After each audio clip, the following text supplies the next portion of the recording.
Eddie Lau is one of those hidden gems in the Marvel Universe, a character who made a brief but memorable impact in the world of The Punisher. Created by writer Garth Ennis and artist Steve Dillon, Eddie made his first and only appearance in The Punisher Volume 5, Number 2, published in May 2000.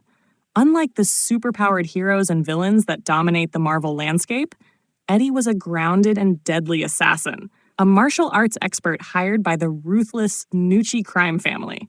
His story may not span multiple issues, but his encounter with Frank Castle was intense and defining. Eddie Lau was not just any ordinary enforcer. He was a highly trained killer with an impressive mastery of martial arts, holding black belts in multiple disciplines. His skills made him an elite assassin, someone the Gnucci crime family believed could take out Frank Castle, the Punisher. This decision to bring in Eddie was a clear indication of how desperate and serious the crime family was about eliminating Castle, who had been systematically dismantling their operations. In the criminal underworld, hiring a hitman with Eddie's skills was a statement. It was a sign that they were ready to throw everything they had at the Punisher. When Eddie finally confronted Frank Castle, it was a fight unlike most of the brutal shootouts that often characterize Punisher stories. Eddie relied on his speed, agility, and martial arts prowess, while Frank Castle, always pragmatic in battle, understood that a hand-to-hand fight with someone of Eddie's caliber could be dangerous. The confrontation took place in a subway, an environment that added to the tension of the battle. Rather than engaging in a drawn-out fight, the Punisher took a more efficient and brutal approach.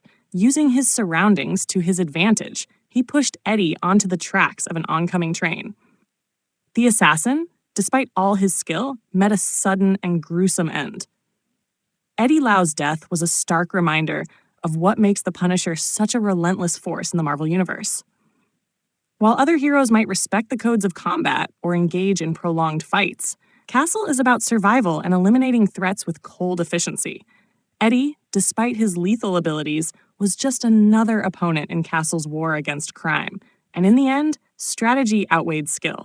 Despite appearing in only a single issue, Eddie Lau left a lasting impression. His character represents the kind of dangerous individuals that exist within Marvel's street-level storytelling, those without superpowers, but with exceptional abilities that make them formidable foes. Eddie's short-lived presence in The Punisher also highlights the gritty realism that defines Frank Castle's world.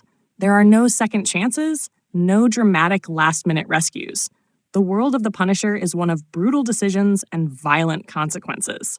Eddie Lau is a fascinating example of how Marvel Comics can craft compelling, memorable characters, even in brief appearances. His story may have been short, but his impact remains, showing that even the most skilled assassins are no match for the relentless force that is Frank Castle.